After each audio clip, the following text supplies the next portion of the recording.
Berapa? Oh, stasi jual 2,5. Yang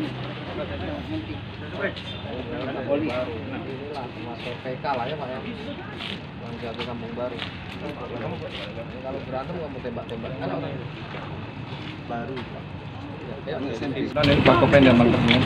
Ya, kita mengamankan pelaku yang menyimpan, menguasai serta memiliki satu pucuk senjata api rakitan ya. Yang bersangkutan memang sudah termasuk target yang sudah dilidik oleh anggota kita unit 1 Jatan Ras.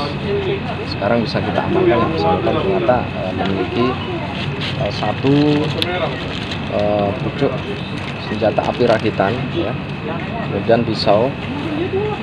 Menurut keterangan yang bersangkutan ini digunakan untuk karena dia pernah diserang orang gitu, diserang orang, ditembak-tembaki, tapi yang bersangkutan tidak melapor.